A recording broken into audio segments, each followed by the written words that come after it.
আজকের এই ভিডিওতে আমরা ত্রিভুজের মধ্যমা আর ত্রিভুজের উচ্চতা কীভাবে অঙ্কন করা যায় এবং তার কিছু বিশেষ ধর্ম নিয়ে আলোচনা করব। তো ফার্স্ট বলি, ত্রিভুজের মধ্যমা কাকে বলে না, ত্রিভুজের শীর্ষবিন্দু থেকে বিপরীত বাহুর মধ্যবিন্দুর সংযোজক সরলরেখাংশ ওই ত্রিভুজের মধ্যমা। শীর্ষবিন্দু থেকে বিপরীত বাহুর মধ্যবিন্দুর সংযোজক সরলরেখা। এটা এখন আমরা ছবি আঁকবো, আঁকলে আরও ভালো করে বুঝতে পারবে। তো আর একটা জিনিস এখানে মাথায় রাখবে, একটি ত্রিভুজের তিনটি মধ্যমা আঁকা যায় ম্যাক্সিমাম। হ্যাঁ, তিনটি মধ্যমা অঙ্কন করা যায়।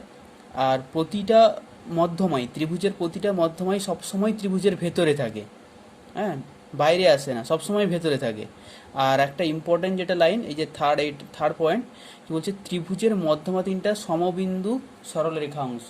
মানে ত্রিভুজের যে তিনটে মধ্যমা আমরা অঙ্কন করছি, ওই মধ্যমা তিনটি সবসময় একটা নির্দিষ্ট বিন্দু দিয়েই পাস করবে, সমবিন্দু, তাই বলা হচ্ছে সমবিন্দু সরলরেখা অংশ।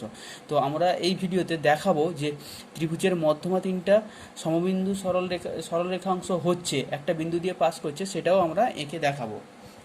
তো ফার্স্ট আমি অঙ্কন করছি, একটা ত্রিভুজ নিচ্ছি আর ত্রিভুজের মধ্যমা অঙ্কন করছি। হ্যাঁ, আমি আমি এখানে অঙ্কনে পেন ব্যবহার করেছি যাতে ছবিতে ভিডিওতে ভালো বোঝা যায় তার জন্য, কিন্তু তোমরা সবাই পেন্সিল ইউজ করবে। আমি একটা এমনি আরবিটারি একটা ত্রিভুজ নিচ্ছি, দিয়ে তার কীভাবে মধ্যমা অঙ্কন করা যায় সেই অঙ্কন পদ্ধতিটা এঁকে দেখাচ্ছি। আমি একটা ত্রিভুজ নিলাম সাপোজ, যার এটা হচ্ছে ভূমি।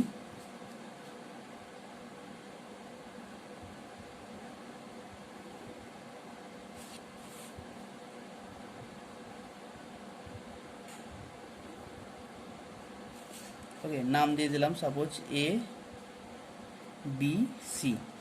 এই ত্রিভুজের তিনটে মধ্যমা, কারণ তিনটে শীর্ষবিন্দু রয়েছে, তিনটে বাহু রয়েছে। আমি যদি এ শীর্ষবিন্দুকে ধরি, তাহলে তার বিপরীত বাহুকে বিসি এর মধ্যবিন্দু, বিসি বাহুর মধ্যবিন্দু আর এ বিন্দু যোগ করে দিলে যে লাইনটা পাবো সেটা একটা মধ্যমা হবে। আবার বি বিন্দু থেকে এসি বাহুর মধ্যবিন্দুকে যোগ করে দিলে যে লাইনটা পাবো সেটাও একটা হবে মধ্যমা। আবার সি বিন্দু থেকে এ বি এর মধ্যবিন্দু যোগ করলে যে রেখাংশটা পাবো সেটাও হবে একটা মধ্যমা। তো মোট তিনটে মধ্যমা অঙ্কন করা যায়। এবার মধ্যমা তাহলে অঙ্কন করতে গেলে আমি যদি এ বিন্দু থেকে মধ্যমা অঙ্কন করতে চাই, তাহলে এ তো একটা শীর্ষবিন্দু রয়েছে, আমাকে তাহলে আর একটা পয়েন্ট খুঁজে পেতে হবে, আর একটা বিন্দু খুঁজে পেতে হবে। কার মধ্যে না, বিসির মধ্যে, যেটা হবে কি বিসি এর মধ্যবিন্দু। তার মানে আমাকে অ্যাকচুয়ালি মধ্যমা অঙ্কন করার জন্য কী অঙ্কন করতে হবে, অ্যাকচুয়ালি বিসি বাহুকে সমদ্বিখণ্ডিত করতে হবে। আমরা শিখে এসেছি আগে যে একটা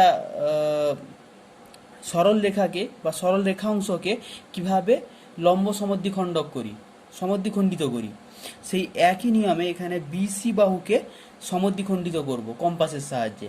সমদ্বিখণ্ডিত করলে বিসি বাহুর মধ্যবিন্দু পেয়ে যাব, ওই মধ্যবিন্দুর সঙ্গে এ যুক্ত করে দিলে মধ্যমা পেয়ে যাব, আর কিছু না, খুবই সহজ জিনিস।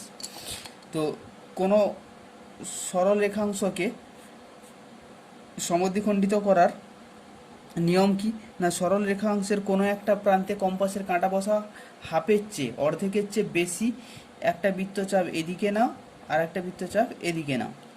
ওই সেম একই বৃত্তচাপ থাকবে কম্পাসে, বাহুর অপর বিন্দুতে কম্পাসের কাঁটা বসিয়ে আগের দুটো বৃত্তচাপকে কাট করে দাও। এবার এই যে দুটো বিন্দু পেলে, বৃত্তচাপ দুটো কাট করলো, এই দুটোকে যদি জয়েন করে দিই, এই দুটোকে জয়েন করলে এ দেখো এখান থেকে নিয়ে এই দুটোকে যদি জয়েন করে দিই, তাহলে এটা বিসিকে যে বিন্দুতে ছেদ করেছে, হ্যাঁ, আমার পুরোটা না আঁকলেও হবে, জাস্ট এই পয়েন্টটা নিলেই হবে, তাই আমি পুরোটা ড্র করলাম না। এ বি সি ডি, তো এই বিন্দুটা হচ্ছে ডি। এই ডি বিন্দুটা কী হয়ে গেল না, বিসি এর মধ্যবিন্দু। ভালো করে দেখলে বিসি এর মধ্যবিন্দু হয়ে গেল ডি। এবার ডি আর এ যুক্ত করে দিব, ডি আর এ যদি যুক্ত করে দিই, তাহলে আমরা যে লাইনটা পাবো সেটাই হয়ে যাবে কি এবিসি ত্রিভুজের একটি মধ্যমা। এই যে এডি পেয়ে গেলাম, এডি হয়ে গেল কি একটি মধ্যমা। এবার এখানে বলতে পারি অতএব এডি ত্রিভুজ এবিসি এর একটি মধ্যমা। একটি মধ্যমা বলছি কেন, তার কারণ এটা একটাই গেছে, আরও দুটো অঙ্কন করা যায়। একই রকমভাবে বি বিন্দু থেকে যখন মধ্যমাটা অঙ্কন করব তখন এসি বাহুকে লম্ব সমদ্বিখণ্ডিত করবো। লম্ব সমদ্বিখণ্ডিত করলে এখানে মধ্যবিন্দু পেয়ে যাব, মধ্যবিন্দু পেয়ে গেলে দুটো জয়েন করে দেবো। সেটা হয়ে যাবে কি না, এখানে যদি নাম দিয়ে দিই ডি দিয়েছি ই, তাহলে বিই আর একটা মধ্যমা হয়ে যাবে। ওকে, এই হচ্ছে মধ্যমা অঙ্কন। যদি কেউ বুঝতে না পেরে থাকো তাহলে ভিডিওটাকে আরেকবার ব্যাক করে দেখে নাও। এই হচ্ছে মধ্যমা অঙ্কন। আচ্ছা, এই একই সঙ্গে তোমাদের অঙ্কন করছি কীভাবে ত্রিভুজের তিনটি মধ্যমা সমবিন্দু সরলরেখা হয়, তাও আমি এঁকে দেখাচ্ছি। হ্যাঁ, একটা বড় দেখে একটা ত্রিভুজ নিচ্ছি।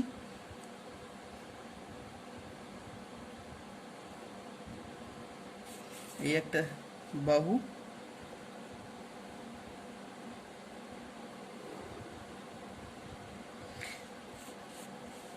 ত্রিভুজের মধ্যমা সবসময় কিন্তু ত্রিভুজের মধ্যেই অবস্থিত হয়। হ্যাঁ, ত্রিভুজের বাইরে চলে যায় না, ত্রিভুজের ভেতরেই থাকে। ওকে, এটা যদি নাম দিয়ে দিই এ বিসি, এখানে আমরা কি ত্রিভুজের তিনটে মধ্যমা অঙ্কন করব এবং দেখব ওখানে যে থার্ড পয়েন্টটা ছিল, তৃতীয় নম্বর পয়েন্টটা ছিল যে ত্রিভুজের মধ্যমা তিনটি সমবিন্দু সরলরেখাংশ হয়। সমবিন্দু সরলরেখাংশ কাকে বলে না, যে সমস্ত সরলরেখাগুলি একটি নির্দিষ্ট বিন্দু দিয়ে পাস করে তাদের সমবিন্দু সরলরেখাংশ বলে। তো আমি এখানে দেখব যে এই ত্রিভুজের মধ্যমা তিনটা একটা নির্দিষ্ট বিন্দু দিয়ে পাস করছে কিনা, মানে সমবিন্দু সরলরেখাংশ হচ্ছে কিনা এটা চেকও করব এখানে। তার মানে আমাকে কী করতে হবে না, বিসি এ বিন্দু থেকে যখন মধ্যমা অঙ্কন করবো তখন বিসি বাহুর মধ্যবিন্দু বার করব, বি বিন্দু থেকে যখন মধ্যমা অঙ্কন করব এসি বাহুর মধ্যবিন্দু বার করব, সি বিন্দু থেকে যখন মধ্যমা অঙ্কন করব তখন এ বি বাহুর মধ্যবিন্দু বার করব। ওকে, তো আমি ফার্স্ট এ বিন্দু থেকে মধ্যমা অঙ্কন করতে চাইছি, তার মানে আমাকে বিসি এর মধ্যবিন্দু বার করতে হবে ওই আগের নিয়ম অনুযায়ী।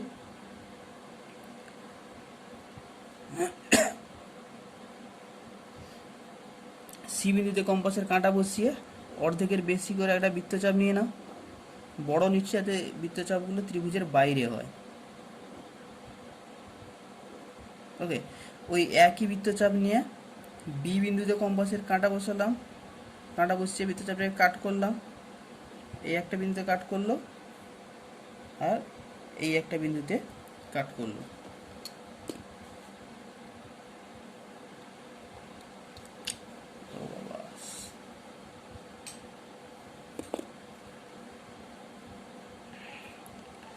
আচ্ছা, এবার দেখো অনেকে পুরো এখান থেকে এই পর্যন্ত লাইন ড্র করতে পারে, আবার আমার তো অ্যাকচুয়ালি এই পুরো লাইনটা লাগবে না, লাগবে শুধু এই পয়েন্টটা, এই পয়েন্টটাকে মেনশন করলেও হবে। আবারও বলছি, ভালো করে শুনে নাও, কেউ এখান থেকে এই পর্যন্ত পুরো একটা লাইন ড্র করতে পারে, যেটা হয়ে যাবে কি বিসি বাহুর লম্ব সমদ্বিখণ্ডক, সেখান থেকে এই বিন্দুটা পেয়ে যাবে। কিন্তু আমার লাগবে কি, আমার লাগবে শুধু এই পয়েন্টটা। তাই শুধু এখানে তুমি স্কেলটা ম্যাচ করিয়ে নিবে, দুটো কম্পাসের এই দুটো বৃত্তচাপ যে বিন্দু দিয়ে কাট করেছে ওগুলোর সঙ্গে মিলছে কিনা দিয়ে শুধু এই পয়েন্টটা নিয়ে নিবে। এই পয়েন্টটা শুধু মেনশন করলে হবে। এই পয়েন্টটার নাম দিয়ে দাও ডি। আমার তো শুধু এই পয়েন্টটাই কাজে লাগবে, পুরো লাইনটা কাজে লাগবে না। এবার কি করব, এডি যুক্ত করে দিব।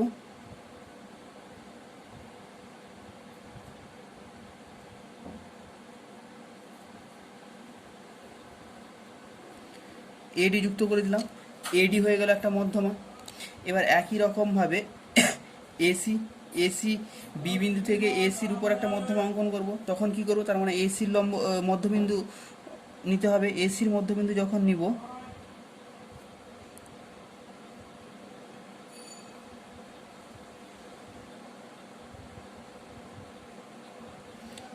হাফের বেশি সেই একই নিয়ম, একে কাট করো আর এদিকে আবার সেই দুটো পয়েন্ট পেয়ে গেলাম।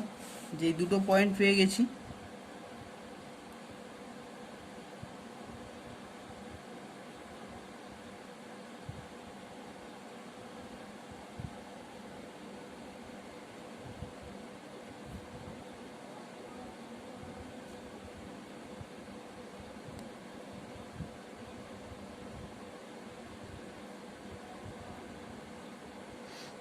ভালো করে অ্যাকুরেসি না হলে কিন্তু তিনটে মধ্যমা একই বিন্দুতে কাট করবে না।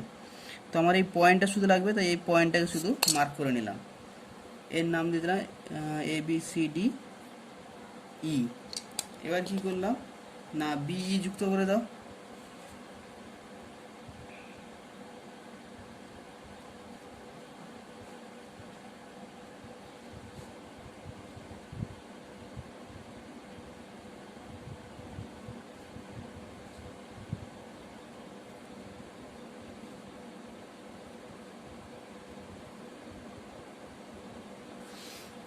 দেখো দুটো লাইন তো একটা বিন্দু ছেদ করলো, এর পরে যে মধ্যমাটা অঙ্কন করব এ সি থেকে বি এ বির উপর, সেটাও দেখবে এই বিন্দুটা দিয়েই পাস করছে, এটাই হয়ে যাবে সেই সমবিন্দু।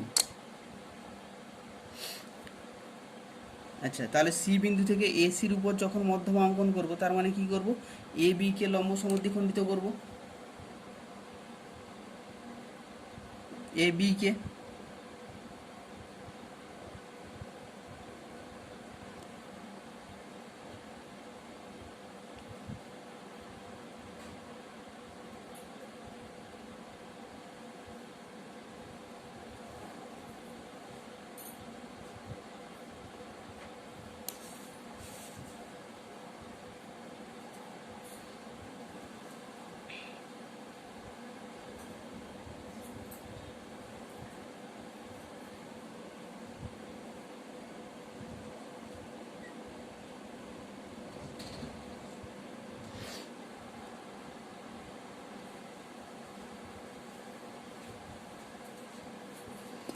এটার নাম দিলাম A B C D E F. এবার সি এফ যুক্ত করব।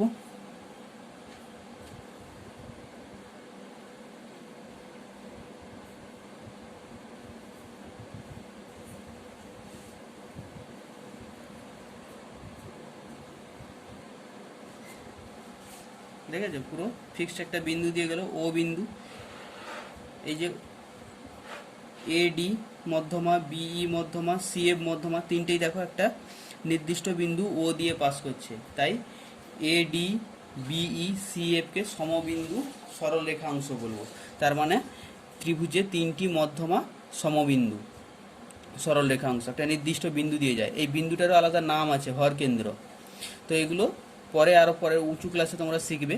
আর তোমাদেরও এইরকম যে সমবিন্দু কিনা চেক করতে আসবে না, হ্যাঁ, তোমাদের মধ্যমা অঙ্কন করতে বলবে, কি উচ্চতা অঙ্কন করতে বলবে, আর ওই রিলেটেড কিছু কোশ্চেন করবে, কিন্তু এরকম তোমাদের চেক করতে বলবে না। তো আমি এখানে দেখিয়ে দিলাম যে তোমরা দেখতে পাচ্ছ যে আমি তৃতীয় নম্বর পয়েন্টে যে বলেছিলাম ত্রিভুজের মধ্যমা তিনটা সমবিন্দু সরলরেখাংশ, সেটা এখানে আমি একে প্রমাণ করে দিলাম।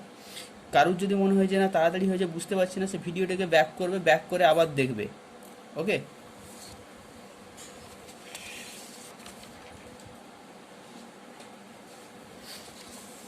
নেক্সট আসছি ত্রিভুজের উচ্চতা।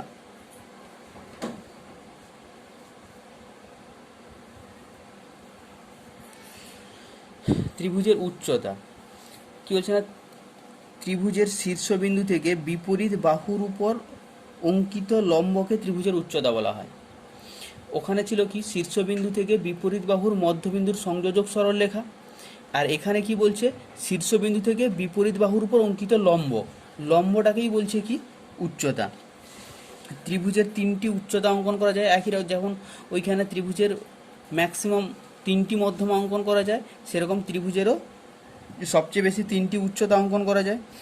হ্যাঁ, এখানে পার্থক্য একটাই, ত্রিভুজের মধ্যমাগুলো কি ত্রিভুজের সবসময় ভেতরে থাকতো, কিন্তু ত্রিভুজের উচ্চতা সবসময় যে ভেতরে থাকবে তা নয়, কিন্তু কিছু কিছু ত্রিভুজের ক্ষেত্রে দেখব একটা উচ্চতা ত্রিভুজের বাইরে চলে যাচ্ছে, ওটাও আমি একে দেখাবো একটু পরই। তো আর একটা যেটা হচ্ছে, ওখানে যেমন ছিল ত্রিভুজের মধ্যমা তিনটি সমবিন্দু সরলরেখাংশ, একই রকমভাবে ত্রিভুজের উচ্চতা তিনটিও সমবিন্দু সরলরেখাংশ, মানে একটা নির্দিষ্ট বিন্দু দিয়ে ত্রিভুজের উচ্চতা তিনটিও পাস করে। হ্যাঁ, এইগুলো আরও ডিটেলসে আরও উঁচু ক্লাসে পড়বে 9-10-এ গেলে। হ্যাঁ, ওখানে এর উপর উপপাদ্য রয়েছে। তো এখানে আমরা শিখব কিনা ত্রিভুজের, ওখানে একটু আগে শিখেছি মধ্যমা অঙ্কন, এখানে এখন শিখব ত্রিভুজের উচ্চতা কীভাবে অঙ্কন করব। তো আমি একটা আরবিটারি এমনি ত্রিভুজ নিচ্ছি,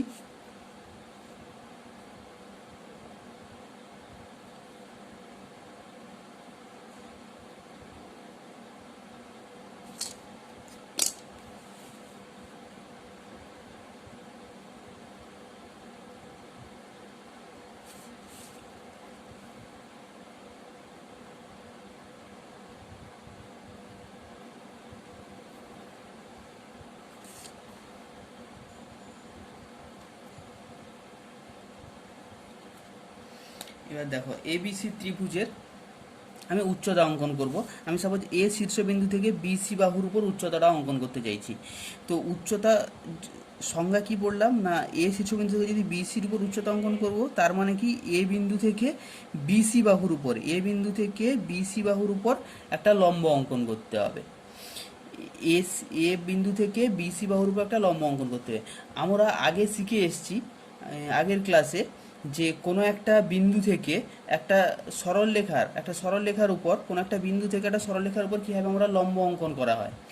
হ্যাঁ, তখন আমরা শিখে যাবে না, একটা এখানে এই একটা যদি বিন্দু থাকতো, নিচে একটা সরলরেখা রয়েছে, এই বিন্দুটা যদি পি আর এই সরলরেখাটা যদি এল এম হয়, তাহলে পি বিন্দু থেকে এল এম সরলরেখার উপর লম্ব কীভাবে অঙ্কন করতে আমরা শিখেছি না, পি বিন্দু থেকে একটা বৃত্তচাপ নিতাম যেটা এল এমকে এরকম দুটো বিন্দুতে কাট করতো। পি বিন্দুতে কম্পাসের কাঁটা বসিয়ে একটা বৃত্তচাপ নিতাম যেটা এল এমকে এরকম দুটো বিন্দুতে কাট করতো। এই যে দুটো বিন্দু পেলাম, এবার এই দুটো বিন্দুর উপর নির্ভর করে বা এই দুটো বিন্দুকে এন্ড পয়েন্ট ধরে, শেষ বিন্দু ধরে এই সরলরেখা অংশটাকে, জাস্ট এই মাঝের এই সরলরেখা অংশটাকে লম্ব সমদ্বিখণ্ড করতাম। আবার বলছি, কারণ এখানে যেটা বলছি এখানে ওই একই জিনিসই করব। আবার বলছি, ভালো করে শুনে নাও। পি বিন্দু থেকে এল এম সরলরেখার উপর যদি লম্ব অঙ্কন করতে বলে, তাহলে আমরা কি করব না, পি বিন্দুতে কম্পাসের কাঁটা বসিয়ে একটা বৃত্তচাপ অঙ্কন করব। যে বৃত্তচাপটা এল এমকে সাপোজ এ আর বি, হ্যাঁ, এই পয়েন্টটা হচ্ছে এ, এই পয়েন্টটা হচ্ছে বি, এ আর বি দুটো পয়েন্টে কাট করেছে। এবার কাজ হচ্ছে কি না, এ আর বি, এ বি সরল রেখাংশকে লম্ব সমদ্বিখণ্ডিত করব, যেটা আমরা একটু আগে বিসি বাহুকে এসি বাহুকে লম্ব সমদ্বিখণ্ডিত করছিলাম যেভাবে, একই রকমভাবে আমরা আবার এখানে এ বিকে লম্ব সমদ্বিখণ্ডিত করব। এ বিকে লম্ব সমদ্বিখণ্ডিত করলে যে বিন্দুটা পাবো, ওই বিন্দুটা আর পি যুক্ত করে দিলে ওটাই হয়ে যাবে কি পি বিন্দু থেকে এল এম এর উপর লম্ব। ওকে, কারুর যদি এখনও যদি কনফিউশন থাকে, একটু ভিডিওটাকে ব্যাক করে যেগুলো বললাম কথাগুলো ভালো করে শোনো। আর বাইরে আমি সেম জিনিসই এখনই ড্র করব। এখানে কি করব তাহলে না, এ থেকে বিসির উপর লম্ব অঙ্কন করব। তার জন্য তাহলে কি হবে না, এ বিন্দুতে কম্পাসের কাঁটা বসিয়ে আমি একটা বৃত্তচাপ নিচ্ছি যেটা বিসি কে,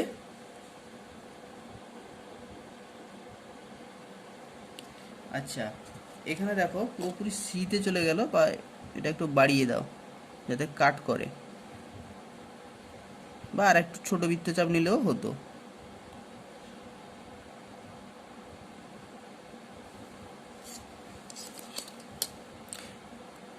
এই যে পয়েন্টটা কাট করেছে এটা কিন্তু সি পয়েন্ট নয়, এই পয়েন্টটা সি পয়েন্ট নয়, সি পয়েন্ট হচ্ছে এটা, ভালো করে লক্ষ্য রাখবে, সি পয়েন্ট হচ্ছে এটা সি পয়েন্ট নয়। ওকে, তো এই বিন্দুতে কম্পাসের কাঁটা দুটো বৃত্তচাপ নিলাম। হ্যাঁ, এটা এখানে একটা জেনে রাখো, যদি এমন যে তুমি যে বৃত্তচাপটা নিচ্ছ, ওই বৃত্তচাপটা এই বি পয়েন্টের দিকে বাইরে চলেছে, সি পয়েন্টের দিকে বাইরে চলেছে, ভয় করবে না। তখন কি করবে না, বিসি বাহুকে দুদিকে বাড়িয়ে দিলে যেখানে যেখানে কাট করবে ওই পয়েন্টগুলোই নিবে, অসুবিধা নেই। তো আমি এবার দুটো পয়েন্ট পেয়েছি, এই একটা পয়েন্ট পেয়েছি, এই একটা পয়েন্ট, এই দুটো পয়েন্টকে বেস করে এটাকে লম্ব সমদ্বিখণ্ডিত করবো। তো লম্ব সমদ্বিখণ্ডিত করার সেম নিয়ম। তো কি, একটা এন্ডে কম্পাসের কাঁটা বসিয়ে হাফের চেয়ে বেশি একটা বৃত্তচাপ নাও, আবার এদিকে দেখো, এদিকে সি বিন্দুতে নয়, সি বিন্দুর পরের বিন্দুটা যেখানে এই বৃত্তচাপটা বিসির বর্ধিতাংশকে যেখানে ছেদ করেছে ওইখানে কম্পাসের কাঁটা বসিয়েছি কিন্তু।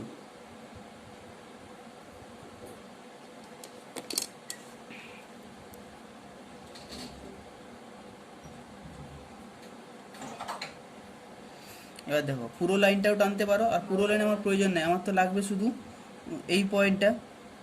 তো এই পয়েন্টটা নিলাম, শুধু এখানে কম কিন্তু স্কেলটাকে ঠিক করে ম্যাচ করে নিবে এই পয়েন্টের সঙ্গে, এই পয়েন্টে দিয়ে জাস্ট এই পয়েন্টটা নিয়ে নিলাম। এই পয়েন্টটার নাম দিয়ে দিলাম কি ডি। এবার এডি যদি জয়েন করে দিই তাহলে এটাই এডি হয়ে যাবে কি বিসির উপর লম্ব, মানে এডি হয়ে যাবে কি উচ্চতা। এবার চেক করে নাও চাঁদা দিয়ে যে আদৌ লম্ব হলে কি হবে, এটা 90 ডিগ্রি কোণ হবে, এই কোণটা 90 ডিগ্রি হবে। দেখো চাঁদা চাঁদা দিয়ে চেক করে দেখিয়ে দিচ্ছি তোমাদের, যেটা 90 ডিগ্রিও হয়েছে, দেখেছো 90 ডিগ্রি হয়েছে। তার মানে এডি হয়ে গেল কি, অতএব এডি ত্রিভুজ এবিসি এর একটি উচ্চতা। ওকে, এবার তোমাদের যেটা দেখাবো যে এখানে দেখো উচ্চতাটাও কি ত্রিভুজের মধ্যে রয়েছে, কিন্তু এবার একটা এক্সাম্পল নিব, ত্রিভুজের উদাহরণ নিব, যেখানে উচ্চতাটা অঙ্কন করব, দেখবো উচ্চতাটা এরকম ত্রিভুজের ভেতরে নয় বাইরে আসছে। হ্যাঁ, মধ্যমা সবসময় ভেতরেই থাকবে অবশ্যই, সব সময় থাকবে, কিন্তু উচ্চতা কখনো কখনো বাইরে চলে যেতে পারে। দেখো ওইরকম একটা ছবি আঁকছি। অ্যাকচুয়ালি ত্রিভুজের উচ্চতা ত্রিভুজের বাইরে চলে যায় কখন বলে দিচ্ছি, যখন স্থূলকোণী ত্রিভুজ হয়। স্থূলকোণী ত্রিভুজ হলে যে কোণটা স্থূলকোণ হয়, ওই স্থূলকোণের আগে ছবিটা আঁকি তাহলে বুঝতে সুবিধা হবে তোমাদের। একটা স্থূলকোণী ত্রিভুজ নিচ্ছি,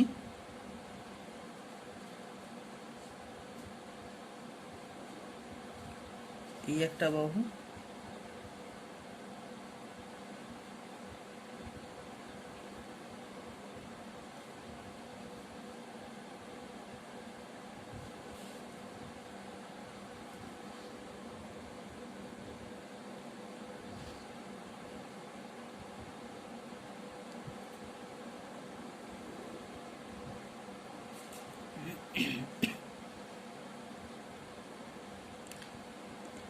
এবিসি নাম দিলাম। এবার দেখো এটা একটা স্থূলকোণী ত্রিভুজ, কেন? কারণ এই কোণটা কি 90 ডিগ্রির চেয়ে বেশি, দেখে নাও।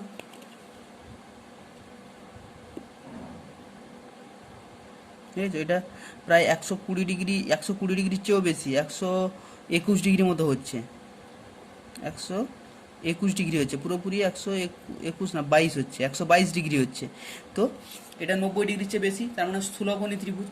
এই ধরনের যখন স্থূলকোণী ত্রিভুজ হয় না, এই যে কোণটা স্থূলকোণ হলো, তখন এই সি বিন্দু থেকে, সি শীর্ষবিন্দু থেকে যখন এ বির উপর লম্ব অঙ্কন করব, তখন লম্বটা ত্রিভুজের বাইরে চলে যাবে, কারণ লম্বটা এখানে হবে।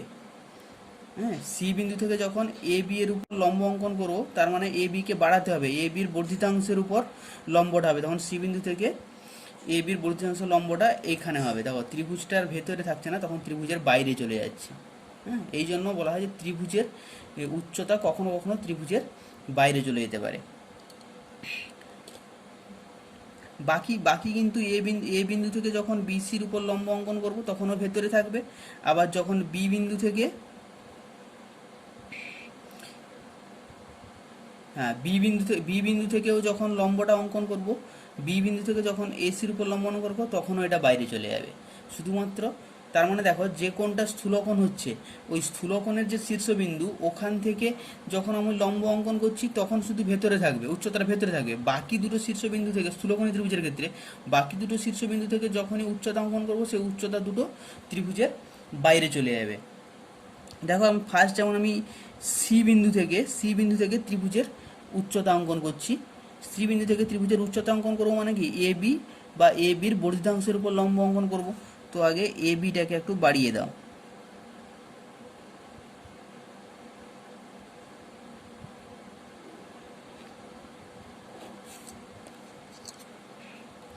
আচ্ছা। তো সি বিন্দু থেকে এ বি বা এ বির বর্ধিতাংশের উপর এখানে নাম দিয়ে দাও এক্স, এ এক্স পর্যন্ত বাড়িয়ে দিয়েছি। তো যখন লম্ব অঙ্কন করব, তার মানে কি সি বিন্দুতে কম্পাসের কাঁটা বসিয়ে একটা বৃত্তচাপ নিতে হবে।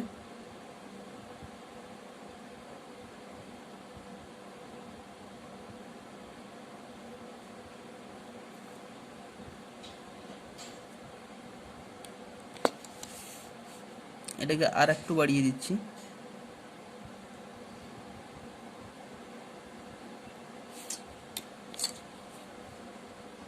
তো সি বিন্দুতে কম্পাসের কাঁটা বসিয়ে একটা বৃত্তচাপ নিব, যেটা এ বি বা এ বির বর্ধিত সরলরেখাকে দুটো বিন্দুতে ছেদ করবে। এবার এই দুটো বিন্দু পেয়েছি, এই দুটো বিন্দুকে বেস করে কি এই পয়েন্টটা, এই পয়েন্ট আর এই পয়েন্টটা, এই দুটো পয়েন্টকে বেস করে আমি কি করব, এই মাঝের সরল রেখাংশটাকে লম্ব সমদ্বিখণ্ডিত করব। তো লম্ব সমদ্বিখণ্ডিত করার সেই একই নিয়ম যেটা একদম ফার্স্ট ভিডিওতেও, ভিডিওর প্রথমেই দেখিয়েছিলাম।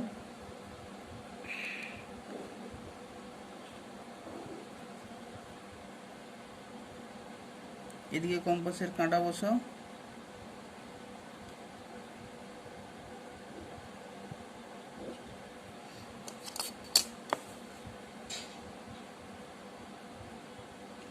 দুটো পয়েন্টে স্কেলটাকে ভালো করে ম্যাচ করিয়ে নাও। ম্যাচ করলো, ম্যাচ করিয়ে নেওয়ার পর জাস্ট এই পয়েন্টটা আমার লাগবে এখানে, পয়েন্টটাকে শুধু মার্ক করলাম, এটার নাম দিয়ে দিলাম সাপোজ ডি। এবার সিডি যুক্ত করে দাও।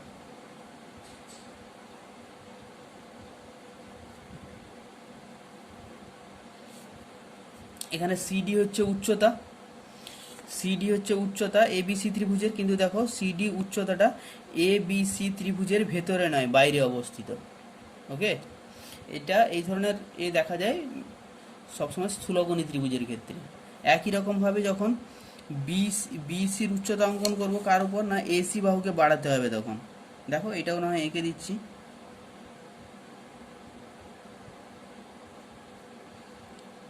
এসি বাহুকে বাড়িয়ে দাও, এসি বাহুকে বাড়িয়ে দিলাম।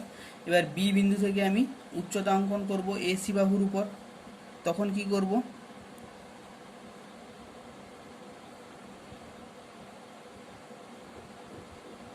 বি বিন্দু থেকে, ও বাবা এই বিন্দুতেই পুরো কাট করে গেল, যাই হোক। এবার দিয়ে এই দুটো বিন্দুর উপর বেস করে বৃত্তচাপ নাও, বৃত্তচাপ নিয়ে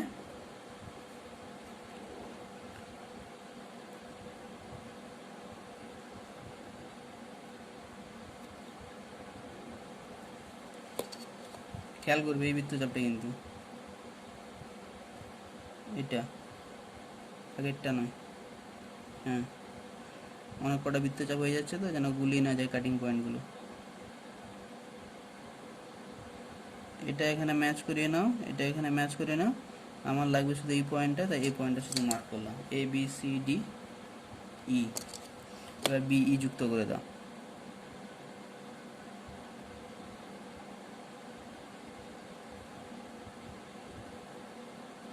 এখানে বিই হলো একটা উচ্চতা, তার মানে এডি, সরি এডি নয় সিডি,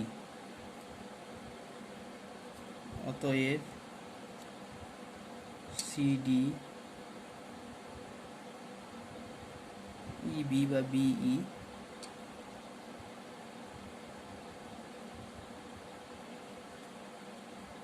ত্রিভুজ এ বি সি এর দুটি উচ্চতা। আর একটা উচ্চতা অঙ্কন করা যায়, সেটা হচ্ছে কি এ বিন্দু থেকে এর উপর। আচ্ছা এক্ষেত্রে আমি বলে দিই, এক্ষেত্রে যে সমবিন্দুটা হবে না, মানে যে বিন্দুতে তিনটে উচ্চতা কাট করবে, সেটাও কিন্তু ত্রিভুজের বাইরে হবে, ভেতরে হবে না। এক্ষেত্রে হ্যাঁ, যে যেমন আগের একটু আগে দেখালাম যে মধ্যমা তিনটে একটা নির্দিষ্ট বিন্দু দিয়ে পাস করছে, একই রকমভাবে উচ্চতা তিনটেও কিন্তু সবসময় অলওয়েজ একটা নির্দিষ্ট বিন্দু দিয়ে পাস করে। ওই নির্দিষ্ট বিন্দুটা ওখানে মধ্যমায় দেখলাম কি ওটা ত্রিভুজের মধ্যে অবস্থিত হচ্ছিল ওই বিন্দুটা, এখানে কিন্তু বাইরে হবে। যখন উচ্চতা তিনটা ত্রিভুজের মধ্যে থাকবে তখন অবশ্যই উচ্চতা তিনটে যে সমবিন্দু হবে, ওই সমবিন্দুটা ওই বিন্দুটা ত্রিভুজের মধ্যে অবস্থিত হবে। কিন্তু এক্ষেত্রে যেহেতু দুটো উচ্চতা বাইরে রয়েছে, তাই এক্ষেত্রে ত্রিভুজের বাইরে ওই বিন্দুটা তৈরি হবে। ওকে, তো এই হলো ত্রিভুজের উচ্চতা অঙ্কন। আর হচ্ছে মধ্যমা তো বললাম, আর উচ্চতা ফার্স্টে দেখালাম, এই দেখো এটা হচ্ছে ত্রিভুজের মধ্যে অবস্থিত, আর এখানে দেখালাম দুটো কি ত্রিভুজের বাইরে অবস্থিত। তো এই জন্য এখানে বলেছি যে ত্রিভুজের ভেতরে নাও থাকতে পারে উচ্চতা তিনটা সবসময় ত্রিভুজের ভেতরে নাও থাকতে পারে, কারণ দেখালাম যে তোমাদের বাইরেও থাকতে পারে, কিন্তু মধ্যমা সবসময় ভেতরে থাকে। ওকে, তো কারোর কিছু যদি বুঝতে আরও কোথাও যে সমস্যা হচ্ছে মনে হচ্ছে, তো আবার ভিডিওটা প্রথম থেকে দেখো, বারবার ভিডিওটা দেখো, অবশ্যই বুঝতে পারবে। ওকে।